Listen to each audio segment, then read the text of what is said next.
इसमें आप भी अपने विचारों को, अपने बातों को कमेंट बॉक्स के जरिए रख सकते हैं। तो बहुत सारे साथी जो जुड़ चुके हैं और जो जुड़ने वाले हैं, फिर से एक बार नमस्कार करता हूं।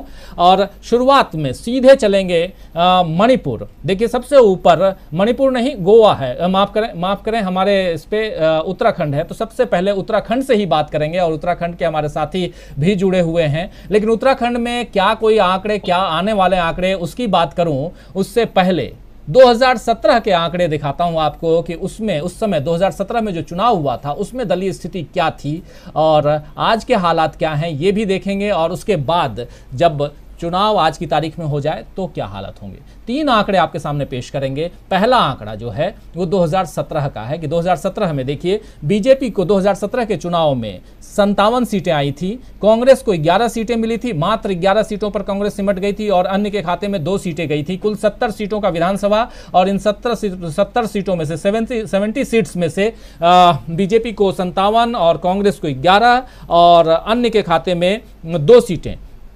अब 2017 से अभी जो वर्तमान स्थिति है, दलीय स्थिति है उत्तराखंड की, वो समझ लेते हैं कि वर्तमान दलीय स्थिति क्या है उत्तराखंड की और उसके बाद फिर हम बढ़े आगे। देखिए वर्तमान 70 सीटों में से आज की तारीख में ज़रा फिर से लेकर आइए। हाँ, ये बीजेपी 54 सीटें और कांग्रेस के पास 9 सीटें हैं, अन्य के खाते में 2 सीटें हैं।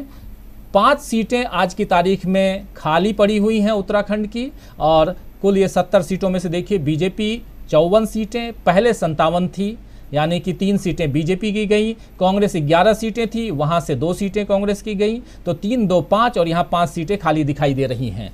ये है उत्तराखंड की स्थिति आज की, जो वर्तमान दलीय स्थिति है विधानसभा की। और 2017 के विधानसभा की स्थिति भी आपने देख लिया है। और अब आपके सामने हम पेश करने वाले हैं कि आज की तारीख में जो हमारा ओपिनियन पोल है वो क्या कुछ कहता है। ये आंकड़े भी आपके सामने पेश करेंगे और सीधे चलेंगे गणेश पाठक जी, आपके पास आना चाहूँगा और इन आंकड़ों पे आपसे जानना चाहूँगा कि ये जो आंकड़े हैं, आज की जो धरातल की स्थिति है, जो हमारे तरफ से जो आंकड़े इकट्ठा किए गए हैं वो और आप जो देख रहे हैं कितना मैच करती हैं और आज की वहाँ की पॉलिटिकल स्थिति क्या है, सियासी हालात जो वहाँ के क्या हैं। आइए सबसे पहले फिर लेके आइए उत्तराखंड के आंकड़े क्या कुछ कह रहे हैं। बीजेपी यहां सरकार से जाती हुई नजर आ रही है। 26 से 28 सीटें बीजेपी के खाते में, कांग्रेस के खाते में 38 से 40 सीटें और 3 से 5 सीटें जो हैं ये आदर्श के खाते में उत्तराखंड की दिखाई दे रही हैं। आदर्श में आपको बता दूं कि आम आदमी पार्टी भी है।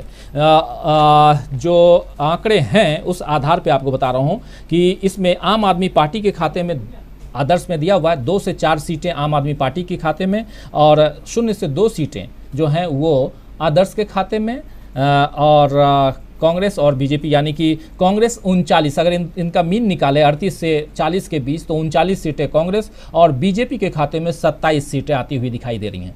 क्या कहेंगे गणेश पाठक जी?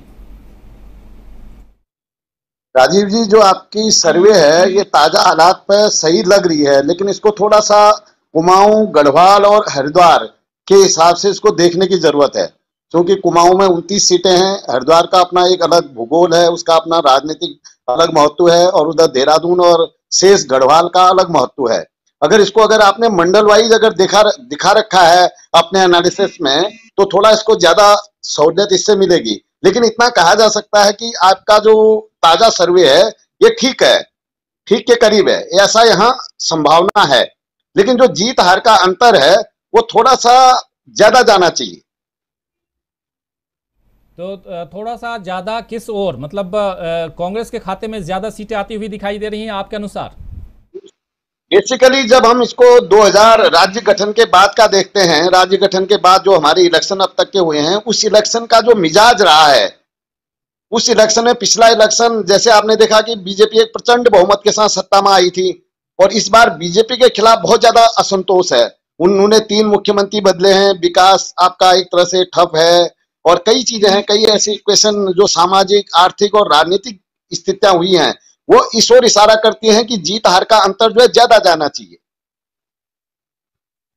का अंतर ज़्यादा जाना चाहिए। बिल्कुल, इसमें एक मामला और भी थोड़ा समझना चाहूँगा गणेश पाठक जी आप ही से कि लखीमपुर खीरी का जो मामला है और किसानों के आंदोलन का जो मामला है वो तराई के क्षेत्र में, खासकर जो तराई वाला पार्ट है उस पर उसका कितना प्रभाव पड़ता हुआ दिखाई दे रहा है, क्योंकि उत्तराखंड उत्तर प्रदेश से ही निकला हुआ, जैसे आपने बताया कि 2000 में राज्य गठन हुआ उसके बाद से और आज की तारीख में जो घटना लखीमपुर खीरी की है और किसानों के आंदोलन का जो मामला है वो कितना वहाँ स्प्रेड होता हुआ दिखाई दे रहा है।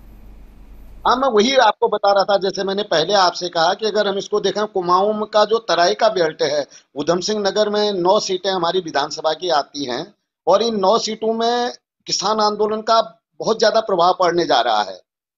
एक तो किसान आंदोलन का प्रभाव पड़ने जा रहा है, दूसरा कुछ यहाँ की कुछ कुछ समीकरण ऐसे हैं, कुछ इश्यू हैं जो मुद्दे हैं। जैसे पहला मुद्दा है पलायन का। आप देखेंगे कि राज्य गठन के बाद पलायन बहुत तेजी से हुआ है, गांव खाली हो गए हैं, उसका तराई पे बहुत ज्यादा असर पड़ा हुआ है। हल्द्वानी का तराई और भाबर का इलाका लेके उधम सिंह नगर में पूरा असर पड़ा है, उधर देहरादून में बहुत ज्यादा असर पड़ा है। बेरोजगारी एक बहुत बड़ा इशू है। उसके अलावा जो महंगाई का इशू है, महंगाई आप देख रहे हैं, ये तो सर्वव्यापी पूरे देशव्यापी एक इशू है। ये तमाम इक्वेशन, जब तमाम समीकरण एक साथ काम कर रहे हैं तो भाजपा बहुत लूज होने की स्थिति में जा रही है। भाजपा के खिलाफ जो एंटी इनकम्बेंसी है वो तराई में पहाड़ से ज्यादा दिख रही है, जबकि आज तक के जो इलेक्शन हुए थे उन इलेक्शन में बिल्कुल इसका उल्टा था। तराई में भाजपा बहुत मजबूत स्थिति में थी। और ताजा एक और घटना हुई है, जो कांग्रेस के पूर्व प्रदेश अध्यक्ष थे यशपाल आर्य, वो 2017 में भाजपा में जाते हैं और वो वापस घर आ गए हैं। उनके पुत्र संजीव आर्य भी वापस आ गए हैं। उसका भी एक बहुत ज्यादा असर यहाँ पर पड़ सकता है। मैं जो आपको बता रहा था कि जो आपने ताजा सर्वे किया है उसमें यशपाल आर्य के आने के बाद की शायद उस जो इक्वेशन हुआ है, जो एससी का जो वोट बैंक है यहाँ पे, उस वोट बैंक का थोड़ा सा इसको देखना होगा। बिल्कुल बिल्कुल सही कह रहे हैं। यशपाल आर्य जी जो हैं और अपने सुपुत्र संजीव आर्य के साथ में अभी अभी ज्वाइन किया है उन्होंने, लेकिन ये आंकड़े उससे कुछ पहले के हैं, इसीलिए और लखीमपुर खीरी की घटना के बिल्कुल आसपास के ये आंकड़े हैं, इसलिए आपको कहा, आप जो कह रहे हैं ये आंकड़े बढ़ सकते हैं आने वाले समय में। और इसका और दूसरी चीज़ ये है कि जब आप लोगों से बात करते हैं, पूछते हैं, तो कई लोग अपना ओपिनियन खुलकर देते भी नहीं हैं। तो लेकिन जैसा आप चूंकि वहाँ हैं, इसीलिए बहुत हम लोग कोशिश करते हैं कि जो धरातल पर उस जगह पे है उनको अपने इस कार्यक्रम में लाएं, उनसे बातें करें, तो बहुत सारी चीज़ें जो है, बहुत सारी परिस्थितियां सामने आएंगी। हमारे साथी आराम से इन चीज़ों को समझ सकते हैं, सुन सकते हैं कि ये अंतर, जीत और हार का अंतर, यानी कि कांग्रेस की सीटें यहां बढ़ती हुई दिखाई दे रही हैं और जो अभी हम देख रहे हैं कि 38 से 40 सीटें, यानी कि 39 सीटें, या तो 38 या 39 या 40 सीटें कांग्रेस के खाते में आ रही हैं, जिससे कांग्रेस सरकार बना रही है। लेकिन जैसा गणेश पाठक जी बता रहे हैं, उस आधार पर एक उत्तराखंड का की जनता, वहां के वोटर्स का जो मूड है 2000 से लेकर के अभी तक, उस मूड के आधार पर उत्तराखंड की जो जनता है जिसको देती है छप्पर फाड़ के देती है। यानी पिछले चुनाव में भी हमने देखा है कि 57 सीटें बीजेपी के खाते में और 11 सीटें मात्र कांग्रेस के खाते में आई थी। हो सकता है कि इस बार वो उलट जाए। और खासकर जो अभी गणेश पाठक जी कह रहे हैं कि तराई का पार्ट बहुत ही मजबूती के साथ भाजपा लड़ती रही है, लेकिन इस बार यहां कमजोर दिखाई दे रही है। अगर तराई में भी भाजपा कमजोर हो गई, यानी पहाड़ों को छोड़ करके तराई में भी कमजोर हो गई, तो सुपड़ा साफ हो सकता है भाजपा का।